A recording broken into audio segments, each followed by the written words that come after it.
Hi guys, wondering if you can see me. I haven't worked out a really efficient way of checking this every time to see if I'm actually live or not. It'd be a shame if I'm talking to myself. Uh, so until I know that you guys are watching,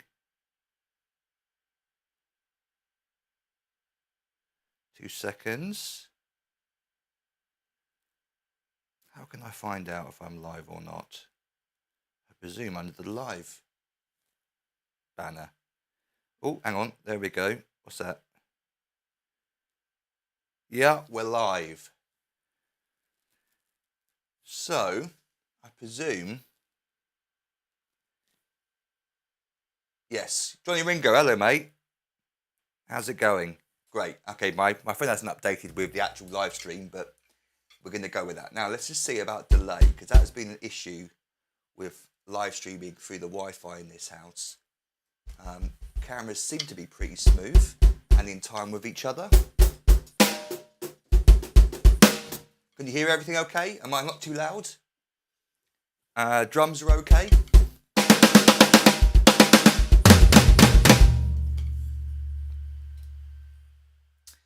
Okay, so this is going to be hopefully the first of a regular set of live streams. I want to do them every Monday, although I'm not particularly reliable when it comes to schedules. So no delay, thank you, Johnny. So what I'm thinking of doing is doing this once a week for YouTube on Monday nights around 7 o'clock-ish, maybe a bit earlier, 6 o'clock. It's hard to sort of say exactly what the best time is. People are coming back from work and school and college, and then also got people in America and other countries that might want to join in. So I'm thinking Monday evenings around this sort of time would be cool. And then I can answer any questions you like, demonstrate anything you want. And then also, as I thought, to make this a little bit unique for Drums the Word, I'd create or show you, tease you some ideas that I'm going to be doing for future lessons. So the new idea is to do more videos, shorter ones, more regularly. It takes a lot of work for me to transcribe a song, record the whole lesson, edit it all together. I mean, I'm still going to be doing that. Of course, I'm still going to be doing that, but it's nice to be able to do these shorter little videos and these streaming things as well, where it doesn't really take much preparation. Saying that though, I have been prepared. Now, this is what I want to do every week. I've also come up with some ideas regarding what we can do in the streams for fun. But like I say, what I want to do in these is sort of tease you with some future lessons. These smaller, more general drum lessons, not specifically about songs necessarily, although they can be. Just exercises, cool licks, fills, drum beats, that kind of thing. So here's the first three, and you can download this. The link's beneath this video, the PDF. I've been really organised and already uploaded it for you guys, so you can follow along. So if we run out of things to talk about, then I can go over some of these exercises, give you sort of a teaser to some of the future lessons I want to do. Hopefully this week, but we'll see what it takes to record these. The idea, I think, for me is to batch record, say 3 of these mini lessons in a day, edit them all together, and then I can have them ready for future uploads. Even if I'm ill or on holiday, then I've still got some stuff. My microphone just got louder then. That was weird. There you go, it's just got quieter again. Okay, I'm going to not worry about that. I'm going to make sure this is on properly. I think it's upside down, you know. Oh, I see what's happening. It's this t-shirt. Right. Crackle, crackle. Crackle, crackle. There you go. So I'm wearing an old Drums the Word t-shirt. It's a little bit tight. I've put on some weight over the years, and you definitely don't want to see my lower back. It's riding right up. So I'm definitely going to get some more t-shirts specifically for my size, but also some redesigns as well. I quite like this one, although maybe the logo is a little bit too big on the front. So I'll be offering some sort of t-shirt things in the future. I used to do a t-shirt series where I'd take a famous drum beat or fill and then print it in notation on the T-shirt with some sort of catchphrase. So you wear it out and about, and if you meet another drummer, they give you a little wink, like I recognise that. So some ideas like that for the future, maybe. Although the T-shirt thing isn't going to be that prominent. It's the lessons that are the most important thing for me. So, like I say, I just want to basically offer you guys a chance to ask me some questions. You can ask anything you like. I can't promise to answer it because it might be a very complicated question, but I'll certainly give it a go. Nothing's out of bounds. I won't embarrass you if you ask. I just want to embarrass you. You can ask whatever you want. So if you've got any questions about drumming, about the website, about me, if you like, although that's very boring, then ask away. No problem at all. Otherwise, like I said, I'll do some noodling. Not necessarily a drum solo, but we'll go over some of these preview lessons. So I'll just give you a chance to catch up. I think I'm streaming 30 seconds before this goes live, if that makes sense. Hello, mate. My cousin's in the chat. That's cool to see you. I didn't know you followed me on YouTube.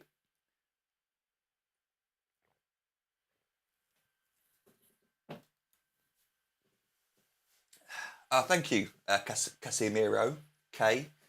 I appreciate the support. If you guys ever want to help me, obviously signing up to become an online member at the website really helps. But little things like comments on videos, give the videos a like, give them a thumbs up. That really helps. It's just one click, and it's amazing how many people watch the videos and they never actually like them. I mean, maybe they don't enjoy them, but if you do or you get something out of it, please, even my previews, give them a little like. It really is appreciated, and your support, kind words, really, really nice as well. Gives me a little ego boost every day, just to remind me that these lessons are appreciated and I'm doing a good thing. That's what I like to tell myself anyway. So again, any questions at all? The other thing I'm thinking about doing is creating a Patreon page. I'm not sure about that idea yet because I don't want to confuse people as to where to focus their hard-earned money. But I feel that some people out there perhaps would like something a little bit cheaper. I could potentially create some tiers in Patreon where I give away, it'd be a competition thing. So perhaps once a month I give away a free online subscription for a year. Perhaps I give away song lessons of your choice that you can download for free. Maybe even a competition where you get to choose the next song lesson. As complicated as it might be, I'll just have to have a go at it. Maybe that'd be for the higher paid tiers. And it's just an opportunity, just seen a spider, just an opportunity for people to perhaps donate if they want to help the cause. If you can't afford to become a member, but you still want to help financially, which let's be honest, everybody would appreciate in that situation, then perhaps Patreon could offer something. But I don't want it to be taking away from the website, and I don't want it to be a money grab either. I want it to be genuinely something that people can benefit from and get something from. And I'm thinking competitions, free stuff would be a nice way to reward you for a couple of quid a month or something like that. We'll see. So that's another idea. Johnny Ringo, people argue over what technically is a ghost note and accenting on the snare. Yep. You've got the two extremes. So a ghost note, in case you don't know, is just a note that's played very, very quietly on any drum, usually on the snare drum. You think of a ghost note as being something you play on the snare drum. Little taps. And on their own, there's nothing to it. But what makes ghost notes interesting is what you put around them, and that's accents or louder notes, known as dynamics, basically playing loud and quiet. So you've got your ghost notes, which literally I play an inch above the drum, little taps with my wrist. And then you've got accents, which I genuinely, I can't get that word right, genuinely play as a rim shot. Not necessarily on the toms, with these electric kits, you get that dong sound, which I'm not a big fan of. But an accent's where you're playing full power, but your full power, not as loud as you possibly could. It's just a loud note, using the full wrist, and I'm coming up and then down. And it's the combination of the accents and the ghost notes together that create these interesting dynamic sort of licks.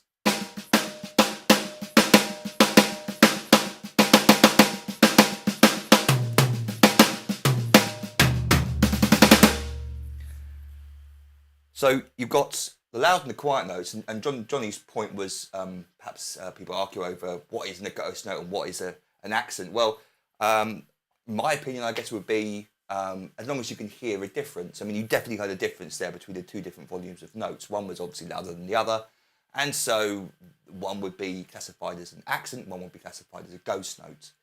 And like I said, you can do lots of things with these. The technique used, by the way, I tend to use with this kind of lick is the molar whip.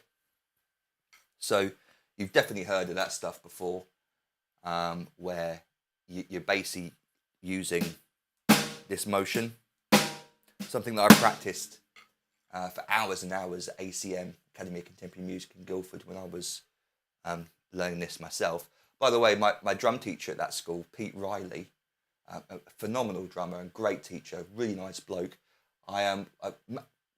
By coincidence, because we're talking about it, I saw one of his videos on YouTube just the other day. It's like, oh my God, there's Pete Riley. I didn't realise he had his own channel and he's been doing videos. So I wrote a comment on his latest video and he got back to me. So that was really cool. But he would, as a class, we would sit down and we'd work on, remind myself, the different types of strokes. You'd have the tap, which is a ghost note. Then you'd have the full stroke. The idea really is you wanted to accent, I think it was called the full stroke, accent and come back up, because it's just a good practice to be ready for the next note. As you start to play the full strokes, I tend to, oh, was that it? Oh, okay, it was four. The full stroke was that one. The rebound was an accent where you came back up. I think that's what it was called. So that's the full stroke. No, the rebound, or whatever. I forget the names. There was four different types of stroke. And then the hardest one, the one that tied all those techniques together, was called the upstroke. And as it sounds, you're playing a note while your hand's coming up. And this is the weirdest one to get used to, where you raise your arm and you drop your wrist and you get this note, a ghost note on the snare drum, a quiet note.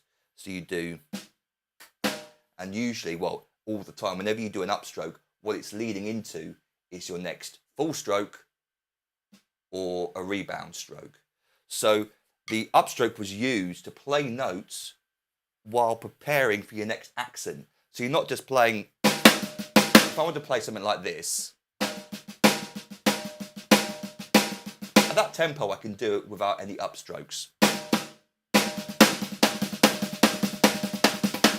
As I get faster, it becomes more stiff and it becomes more uncomfortable for me. So the upstroke is used, and in that example I'm playing 1 E-ander, 2 E-ander, 3 E-ander, 4 E-ander. It's the and note with the right hand that I'm going to play as an upstroke. So you get something like this.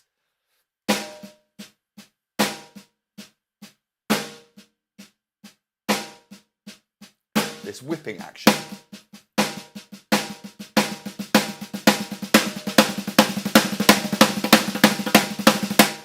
It allows you to play dynamic patterns without, in an easy to move way.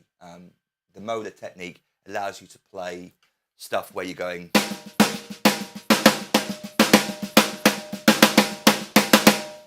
And at a faster tempo, it really, really starts to come in handy. It's also used a lot, I use it a lot for right hand patterns. So if I'm playing a shuffle, you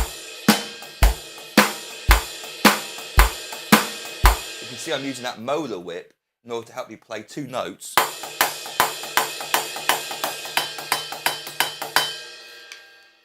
Little spider there. What's wrong with my room today? It's being infested. So yeah, that's the molar whip. So went off on a bit of a tangent there. The question was about ghost notes and accents on the snare. So if you guys would like to ask any other questions, I'll be happy to answer any of them. These streams are going to live and die via you guys, by the way. If there's no interaction, then I'm going to struggle. I've got my backup, but I'd rather use these streams as a way to talk to you guys and answer questions that you wouldn't be able to necessarily ask online for a YouTube comment, because I wouldn't be able to reply with a demonstration. But in this environment, I can actually demonstrate to you some ideas. So please do post. And if you're watching, give the video a like, please. Give it a thumbs up. Okay, so let me crack on with this. So, like I said, you can get this free beneath the video. This is basically just a little tease of 3 videos I plan to do. And let's do the first one. I'm going to do a little video called something like improving bass drum speed. The idea is playing 2 notes with the bass drum. So in order to be able to play 2 notes with the bass drum, we need to use a bit of technique, which I'll talk about. You can perhaps see, I'll get the bass drum camera lower so you can see the technique I'm using. But really, it's just going to be an exercise. And you're seeing me play these for the first time. I've literally just sat down in front of the computer and come up with a concept for a lesson, wrote out the notation, and then I'm going to build the drum lesson around those exercises, if you like. And they really are exercises in this way, but I've kind of made them a little bit more musical by turning them into drum beats. So the idea is we're playing 8th notes with the hi-hat, 1 and 2 and 3 and 4, and snare drum on beats 2 and 4. 1 and 2 and 3 and 4, and 1 and 2 and 3 and 4, and just as a starter. Of course, you can change the hi-hat right-hand pattern to other ostinatos, but this would be a nice one to start off with. And I thought I'd play bass drum, 2 bass drum notes through 16th notes, the first bar, then through 16th note triplets, again a little bit faster. The rate of notes is getting a little bit faster. And then as 32nd notes, so it's three ideas: 16th note triplets, 32nd notes, then the most common notation subdivisions that we play in. And so the first example, we're going to play 1E and 2E and 3E and 4E and. And the good idea is to perhaps play just a bar of groove before and after each example. So we play 1 and 2 and just getting into the groove, and then 1E and 2E and 3E and then another bar of groove, and then into the triplet 1, which I'll explain in a second. So that triplet example, I'm playing 16th note triplets, 1 to antita, 2 to antita. You can see the rate of the hi-hat hasn't changed. In fact, this would be a good in the video lesson, where I'll show you this to a metronome probably, so you can see that I'm not changing the tempo. It's the rate of notes that's changing. So I'm playing like the first and the third. I'm playing a shuffle with the bass drum. Da da da da da da da da da da da da da da.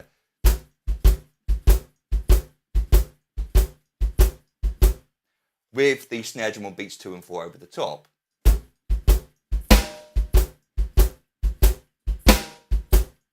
you can hopefully hear that.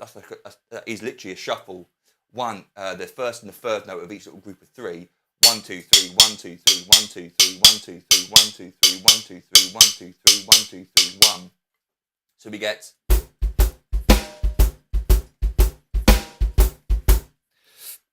Then we play a bar of groove, as I showed you. And then the next example is 32nd notes. So with 32nd notes, 2 of them take up the space of 1 16th note. So we play this. It looks a bit nasty on the page. I'm basically playing slowly. Not as often as that. I'm playing.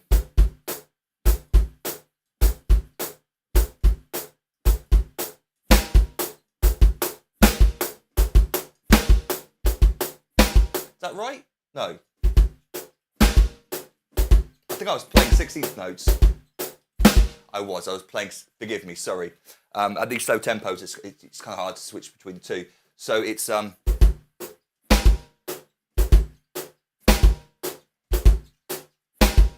of course, this is the problem with live streaming, is if I was doing this as a video lesson, of course, I would re-edit that, redo it, because I messed up. So the first 3 bars would be, let's choose a tempo. Let's go, in fact, let's do it to a click. Here we go. I can see I've got a few questions there.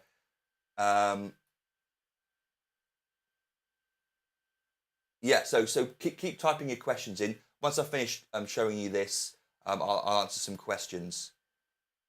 So let's choose 70 BPM. That feels like quite a nice slow tempo. And 4. Is it in 4? 1, 2, and 3. So before you jump in, try and get the pulse in your head.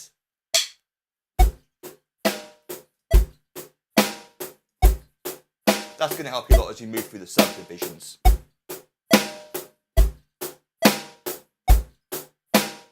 So the first example.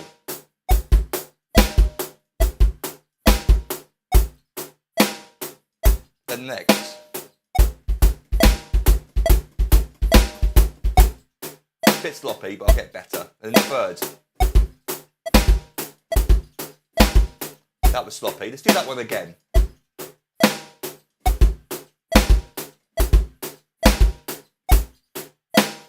So that's the idea for the first 3 bars there, and obviously you'd increase the tempo, and you wouldn't just play it as an exercise like that straight away. You want to practice each bar individually on its own to get comfortable using a nice bass drum technique, which I'll consider showing in the video. But again, I want to make these videos short, so I'll probably just show you the exercise and perhaps do an extra video showing bass drum technique. In fact, I've already got a free bass drum technique video if you want to go online, and you can check it out.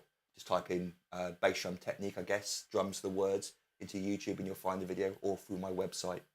So the next one is taking the first 3 bars, but moving the bass drums across. So with the 16ths, we had 1E and 2E. Now we have 1E and 2E and 3E and 4E and 1E and 2E and 3E and 4E and 1E and 2E and then my favourite variation of the triplet idea, very John Bonham. That's who I always think of when I hear these, the Bonham triplets. It's where you're playing the middle and the 3rd note of the triplet with the bass drum in between the hi-hats. So you're playing a group of 3 with the snare drum on beats 2 and 4. Don't try to speed up too quickly like that, just because you want to show off like me.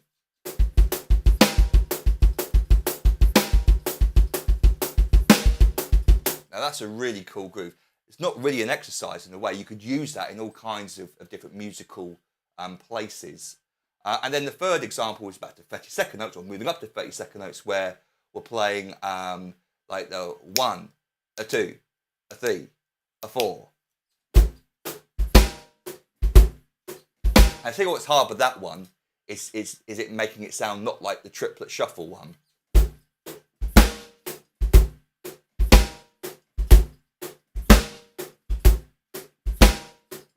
See, it started to turn into triplets there at the end. Let's play it with a metronome and see if I can hear the difference. So.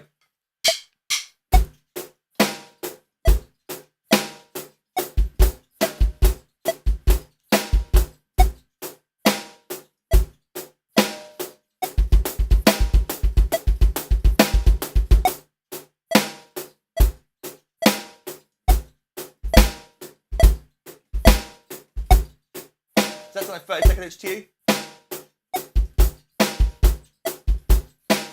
Let's see if I can get the triplet one a bit smoother now.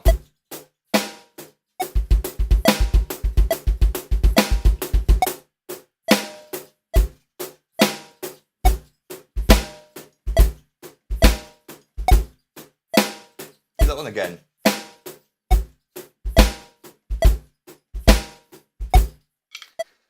So that's the idea, a little sneak preview of a little lesson I'm going to do. Again, you can get this PDF for free. The link is beneath this video. I've been incredibly organised and already written out for you for this live stream. So yeah, have a little look at the go through the website to download the PDF. Oh no, sorry. What you do is see, I'm still working this out. The link is beneath this live streamed video. So that's where you find it. Okay, so questions.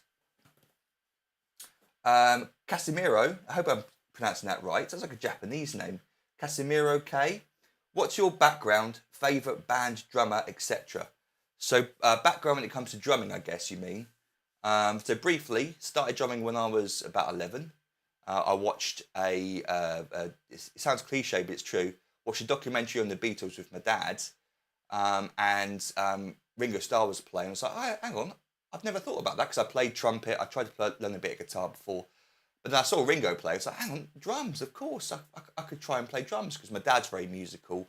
My dad's side of the family is very musical, and my mum's a little bit. So I always wanted to play an instrument and just couldn't find the right one. And drums suddenly snapped. Figured, yeah, I'll play drums. So I got my first drum set, bashed the hell out of that for a good 7 years. But self-taught. Initially, I was just playing in my bedroom along to music, my favourite songs.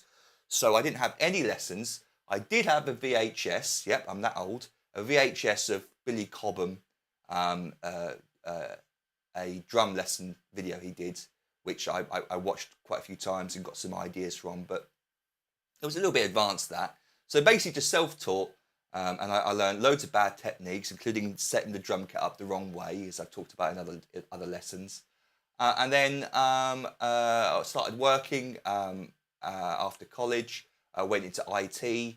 After 4 years, realised that what I really wanted to do was play drums, and so I went off to do a honours diploma and then a degree as well. So 3 years of studying drums in Guildford with Pete Riley, who I mentioned at the beginning of the lesson stream. And then started teaching privately over the years, and then that turned into Drums the Words, and now we're up to date. But favourite band drummer, that changes all the time. My favourite drummer of all time, see, I have to be careful here because I'll say a name and then think about it later on and go, oh, of course I forgot so-and-so. But the two that jump to mind immediately, John Bonham, because just his feel and groove, and some really nice fills and beats and licks that he did. And for the era, he was pretty ahead of his time, I think. But technically, it has to be Vinnie Colaiuta. I think he's just phenomenal. I've listened to a lot of the Sting albums, so the earlier ones, the better ones, where he plays on the album, and he's played on thousands of records. He's actually a session guy, really, but he goes out and plays live with bands as well. And yeah, he's definitely, I think probably I could watch him play all day. He's incredible. So yeah, I'd go with that. But then back in the day, it was more band drummers like Dave Grohl, Chad Smith, Taylor Hawkins. You can see sort of the influence there. The 90s drummers. I was into that sort of rock thing. So yeah, they were some of my earliest drumming heroes. Could you play Wild World by Mr. Big? This is an idea that I thought about as well. For these live streams, I don't mind if they get demonetized. So I've purchased some cabling, so I can link up my mobile phone to the drum kit and perhaps play some songs, play along to some songs for you. So you might have a song suggestion and go, can you play this, or just for fun, have a go at that one, and I'll be able to YouTube it and then get it set up and hopefully balance the sound and be able to, on this live stream, play along to some music. So that'd be fun. I haven't done that before in any of my videos for copyright reasons, but when it's streaming, I think it's a bit more lenient because I'm not selling these streaming videos for money, so I can perhaps include a bit of music. So sorry I can't do that today, but that is something I want to do in the future. So hold that suggestion. That's a great one, Mr. Big. Was that Pat Torpey, their drummer? I think he sadly died. Was that Mr. Big, Pat Torpey? He was great, really. I think a singing drummer as well. His drum solo would involve, I think this is who I'm thinking of, his drum solos would involve bringing a mic round and be singing a song and then drum soloing over the top of it. And it was just very, very cool and musical. Okay, Johnny Ringo, thanks for answering my question. I would like to request a double bass drum lesson whenever you have the time. Yeah, that's definitely in the works.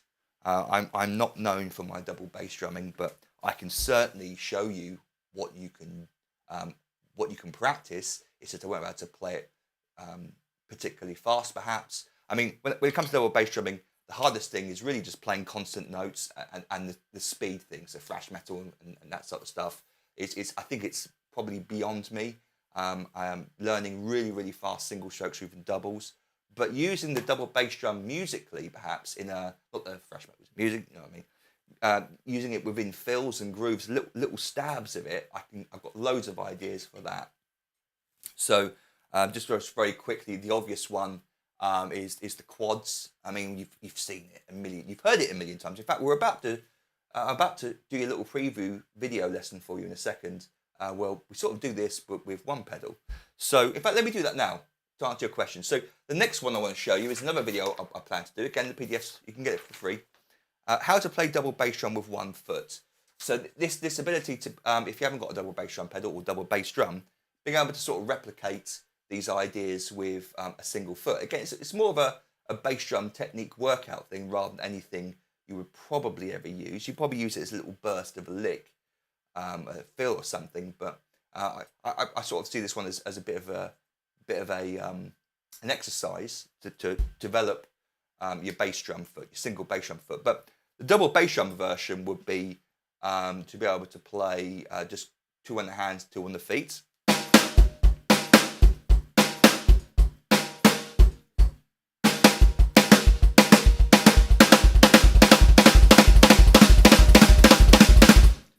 Very, very simple, 4 notes, but very, very applicable to all kinds of music. You don't have to do it really loud and bombastically. You can use dynamics to change it into something a bit groovier. I'm trying to play at the end there, but I keep messing it up. That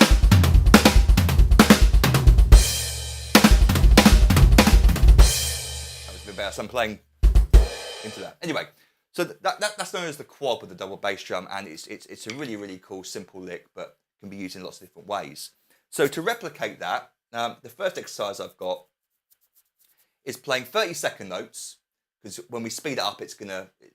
There's no point playing treating this exercise as something slow. Well, you will start off with you play it slow, obviously, but the idea is that you want to make it sound like really fast double bass drum notes going on.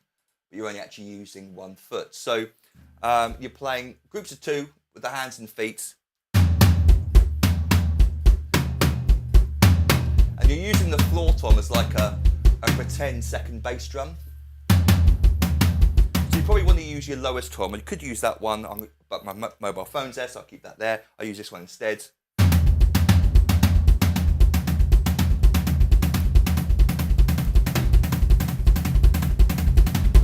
So you could use that as like a little drum fill, perhaps.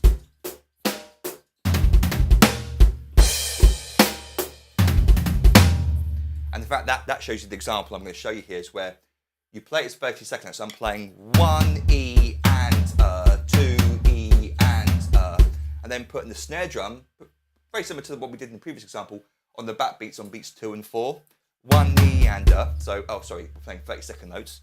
1 E and 2 E.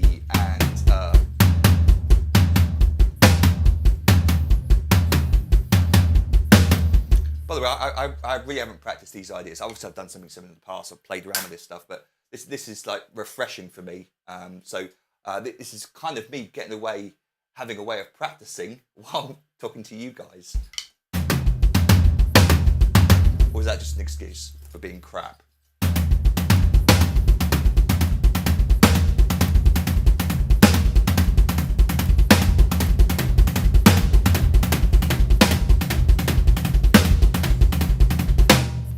So you can sort of see how you might play like a halftime idea. Perhaps snare drum on beats 2 and 4. So you play 1 and 2 and 3 and 4 and.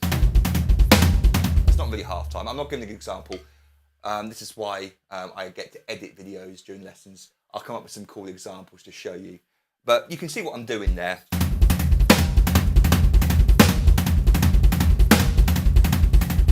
Perhaps you could even move the right hand around. That makes it much harder to make it smooth. And of course I've spent a lot of time playing it nice and smooth, so you get the 4 notes hopefully sounding smooth.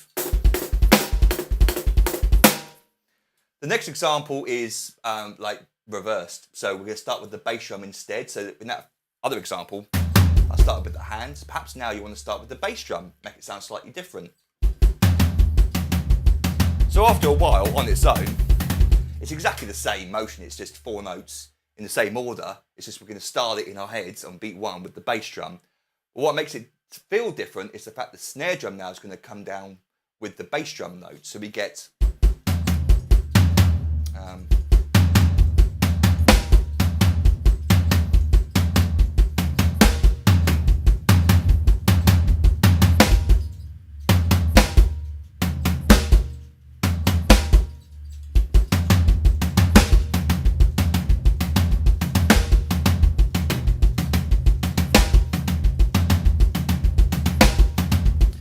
so you can see I'm a bit rusty here.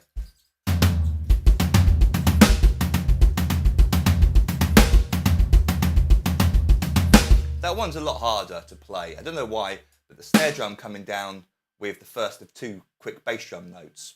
It shouldn't be, because I've done that many times, played bass drum and set them together loads of times, but in this context, it feels quite tricky. Maybe you'll find the other one harder, I don't know.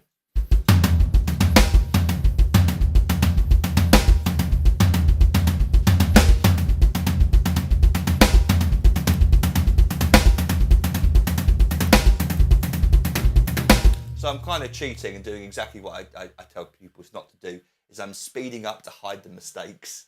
It's actually a little bit easier to play it faster and not key up, but at slow speed.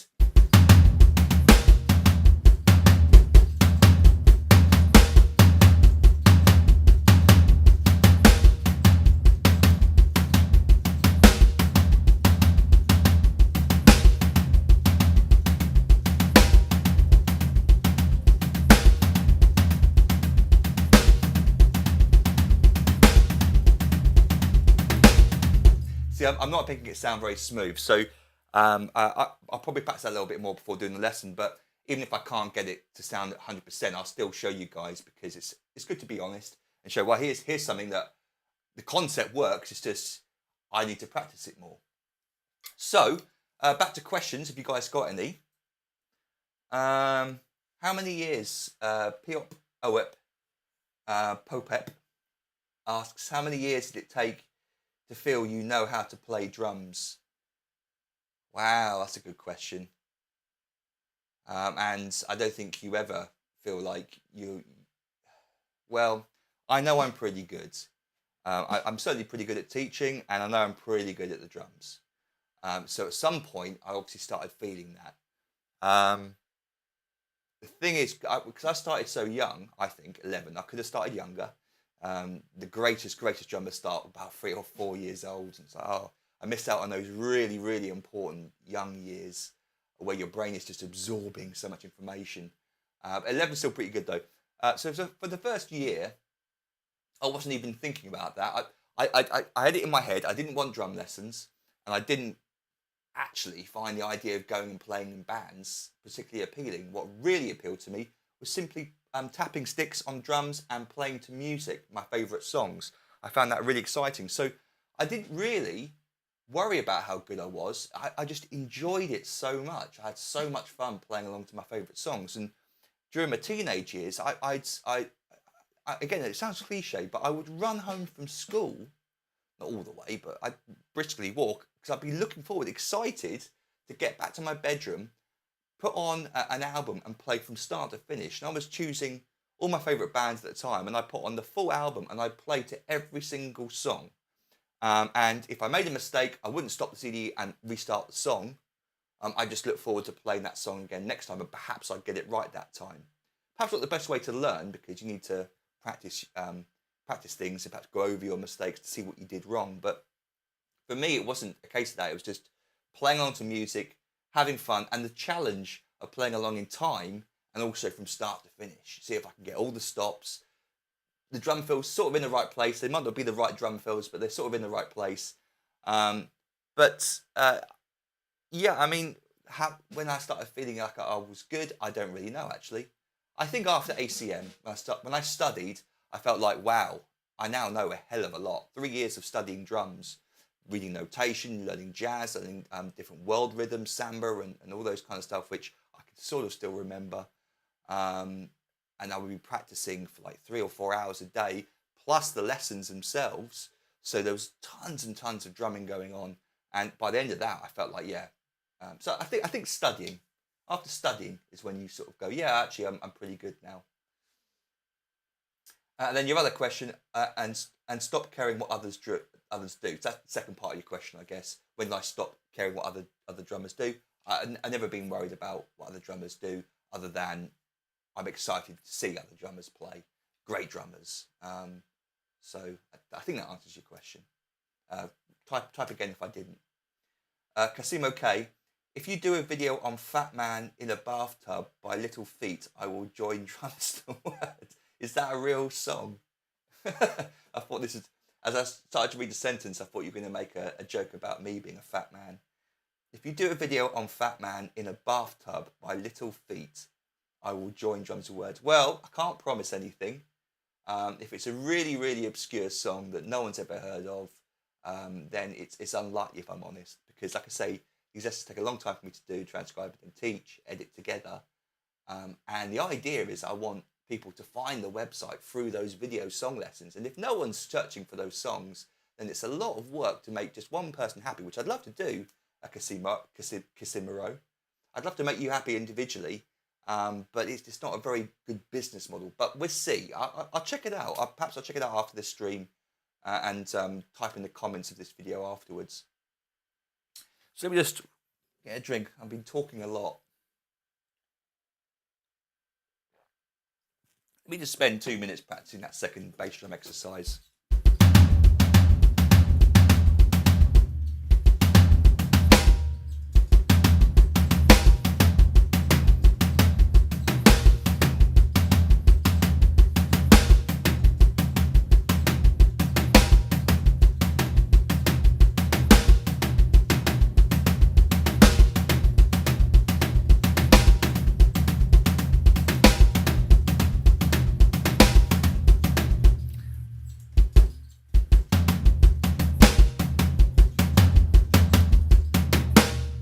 Notice it's right, left.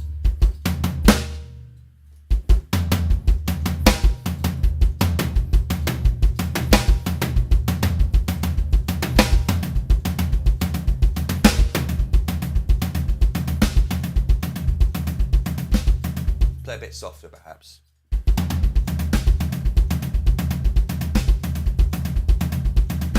That's actually easier to play.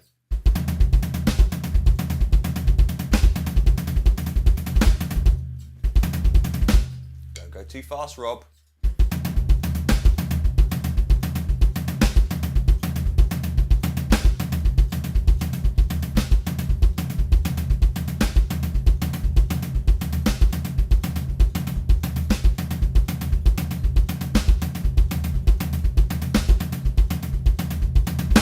Another spider. That's 3 spiders I've got in here today.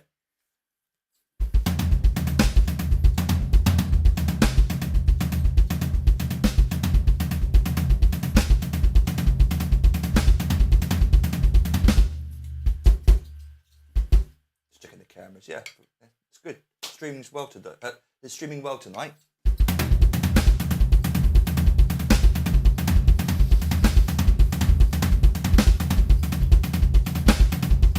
I'm gonna nail that snare drum in the backbeat. Sounds rude, didn't it?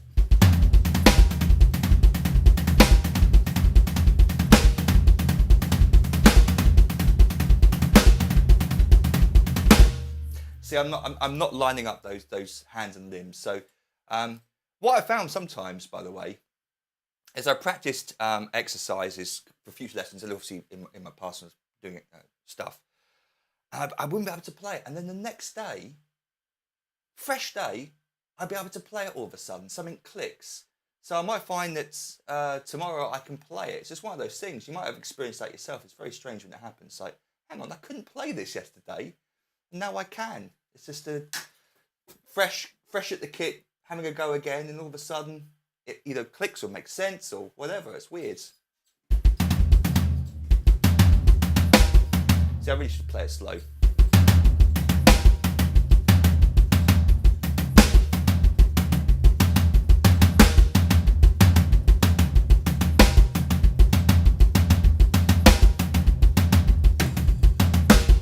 So that's the hard one, isn't it? But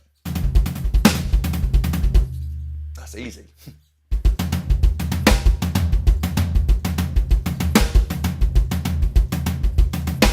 Okay.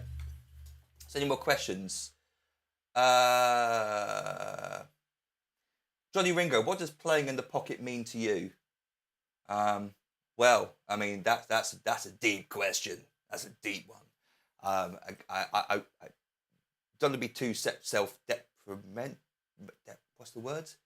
Anyway, I don't really think of myself as particularly good at playing in the pocket. I've certainly had experiences when I'm playing onto a song with my band or in the practice room where all of a sudden I'm like, wow, I really am feeling one. It's hard to get into that zone.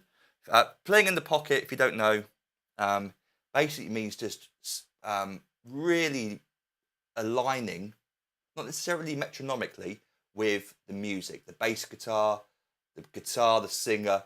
You really, I mean, John Bonham, in my opinion, which is why he's one of my favourite drummers of all time, just did it effortlessly. It just played it, and it felt so good. And it's something you only start to learn, I find, or I did, after many years of playing drums. When you first hear like 4 different drummers play a groove, when you're a beginner, or after even after the first couple of years, you won't really hear any difference. But as you've listened to hours and hours and hours of drumming, and you've practiced hours and hours and hours of drumming to a metronome, without a metronome, all of a sudden you hear a really good drummer that's in the pocket. He's playing either with the bass drum perfectly, or slightly before it, or slightly after it. It's a subconscious thing most of the time. It's just something you can't really teach. It's just something that you've got to go listen to that guy or girl. He's really good at playing in the pocket, and then hopefully that person will learn it from listening and understand what that means. But it's really just playing really groovily, that's the word, and it making it feel really nice. Like, oh, that's slick, and it doesn't have to be like smooth. It could be rigid, but that's sort of that might be the intention of the song, like something like more metally.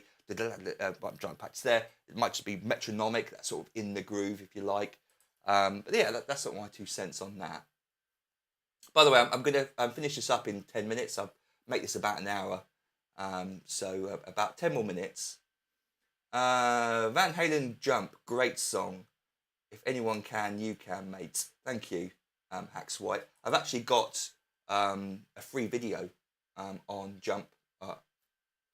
Most of the time you'll find that I've done these songs in the past, whether it be a full lesson or a little sneaky, here's my favourite beat or feel from the song. But I'm pretty sure I've got a free video drum lesson on Van Halen's Jump, which you can find through the website, or you can do it through YouTube. Just type in Jump Van Halen and then drums the words, and obviously I'll pop up.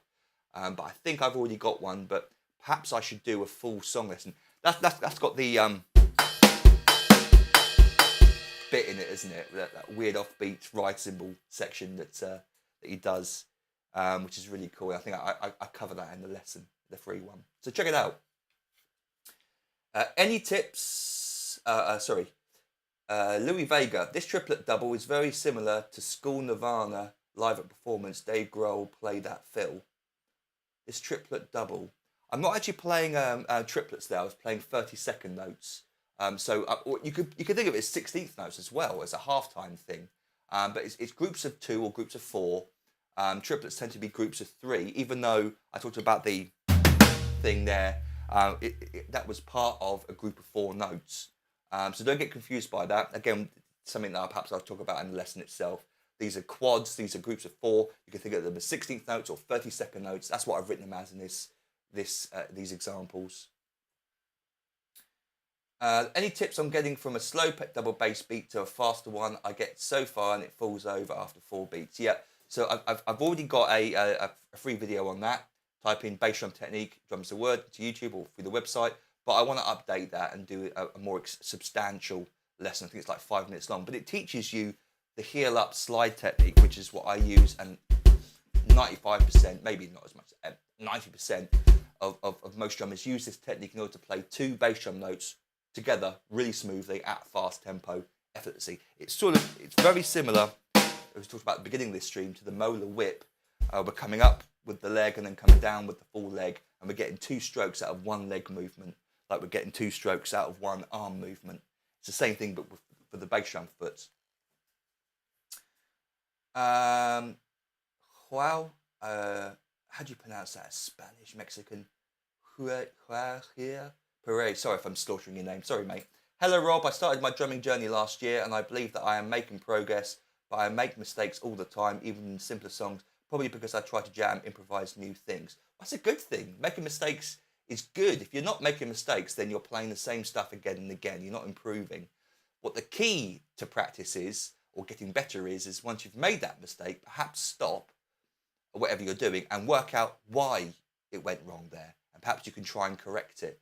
That sort of self-teaching, having that ability is going to get you to the next level. Just playing through it and ignoring the mistake, like I used to do when I played along to songs. I wouldn't stop and try to correct it. I'd be playing to songs for fun. But maybe you should try and just take a step back for a second and go, why was that difficult? Why was that weird? Why was that wrong? And you might even work out how to fix it yourself. Then your second question, do you recommend to pay for classes or just enjoy the journey of learning? I don't expect to be in a band or to be a professional. I just want to enjoy to play the drums. Great question. And I think I sort of explained that when I was talking about my background. It's your own individual choice. Does the idea of having drum lessons inspire you or put fear into you, forcing you to maybe make it feel like schoolwork or homework, something you have to do because you're seeing the drum teacher every week or every 2 weeks? You're sort of forcing yourself to get on the kit rather than just doing it for fun. If that's putting you off getting behind a kit, then ignore lessons. Don't get lessons, private lessons especially.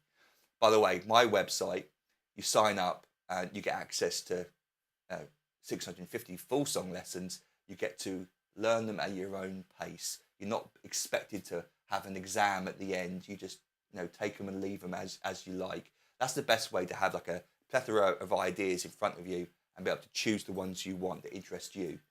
To sort of really answer that question though, I think going back to myself, when I first started, I didn't want lessons. I didn't really want to be in bands. I just wanted to play music, and that's what I did. And that kept me playing drums and really, almost swore then, really loving them for years and years and years. That kept me on the drum kit, and that was the best thing I could have done. I mean, perhaps if I had lessons earlier on, it might have killed it for me, especially if you get the wrong drum teacher. You never know, they could kill it for you. So hope that answers that. Do you reckon? Yeah, okay, so Has White, yep, think I've seen it. Yes, love it. Thank you very much. Presume you're talking about the bass drum technique video. Hi Rob, Malcolm Redfern. Hello mate. Bass pedal, heel down or heel up? Heel up. So heel down is, it's like, it can be interpreted as different techniques. It's like the Bonham triplets could be interpreted different ways. They could either be this thing, or some people call them this thing. It's the same with heel down. Heel up is sort of standards, but heel down, either you're playing like a jazz drummer and you're just sort of just tapping your foot on the pedal. It allows you to play really quietly and in control. Or I've seen other drummers where they call the heel down technique something like where they're rocking back off the pedal. And again, if I was to do a bass drum lesson, I'd have the camera looking at my hole on my foot so I could show you. But heel up is the easiest to play 2 notes with. And you can any of those techniques you can play 1 bass drum note easy, but playing 2 quick notes, the heel up, so smooth. Once you get it, once it clicks, excuse the pun, clicks, yeah, I guess drumming, then all of a sudden it's like, wow, I should have learnt this years ago. So heel up for me, definitely. But there's no right or wrong answer, it's just whatever works for you. But I find the heel up is what I've taught over the years, it's what I've learned, that's what I see most drummers play and perform really well with. Then you add, your PDF catalogue is amazing, great detail. Thank you, Malcolm. appreciate it. Thanks for your kind support. I think you follow me on YouTube and offer some lovely comments and support, so thank you. By the way, before we finish, don't forget to give this video a like up, please. Just hit the thumb button. Do me a favour. I'd really appreciate it. Creep. I am, but this is... I genuinely mean it. I do mean it, but it is a bit creepy, isn't it? Yeah. It is a bit creepy. I know what you mean. When you see streamers, people online, and like, thank you so much, thank you. Oh, or Oscar nominees when they do their speech. Yeah, a little bit creepy. Johnny Rego, thanks for asking my questions, and thanks for the live stream. You're very welcome. Don't forget to download the PDF. Before we finish, I'm just going to quickly show you my third lesson idea I'm going to do hopefully this week. A linear triplet fill. Again, you can get the sheet music from a website from the link below, and it's just a cool linear lick that I notated and thought, hey, let's try and learn this, and then also perhaps orchestrate it and make it a little 5-minute cool drum fill video. So the lick is we're using single strokes with single or double note bass drum parts. So let me just show you. It's basically this.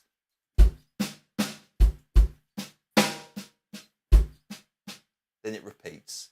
So it's a half a bar repeated.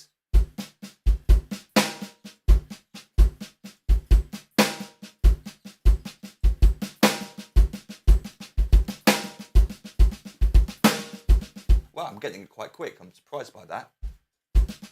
By the way, I literally just thought I want the snare drum accent on beats 2 and 4, and I'm just going to play around with adding single strokes in that, right, left, start leading with your right hand every time, and put some bass drums in gaps and seeing what I come out with.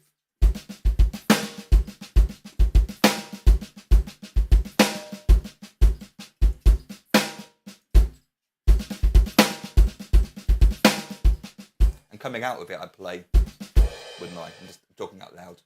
Obviously I'm talking out loud to myself. So I've got some ideas already for some orchestrations for that.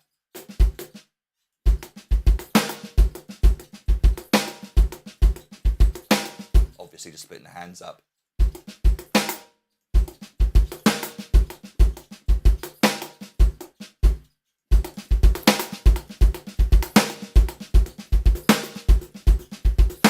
And then of course I could perhaps play around with playing the same pattern but adding extra accents in, so yeah, maybe that would be a bit too much. How about, yeah, leading with the left. I'd have to play around with that and work out what would be comfortable, what would be easy and quick to teach you, and what would actually be musical and work. And of course learn the pattern properly, turn it into muscle memory so I don't really have to think about it, so then I can move my hands around the kit and not get lost as I did immediately there. This is the first time I've tried playing this lick. Okay, so yes, you could use double kick, Malcolm. No, the tune. Oh, Creep. Creep was your song suggestion. Again, you got. I've done that already. It's on the website if you want to check it out. Send you vids of Fat Man in a bathtub. Send you vids. Yeah, cool. Okay, I'll check them out. I can't promise anything, but yeah. All right, guys. Thank you very much for joining me. I want to make this a regular thing. I'll probably see you guys same time next Monday. That might change the day, but perhaps I'll do a little promotion telling you when I plan to do it, so you've got a bit of time to work out whether you want to be in or out, in to watch it or whatever. So we'll do that. So give this video a thumbs up. Thank you very much. Check out the website. Little bit of sales at the end there. And happy drumming to you, and I'll see you next time.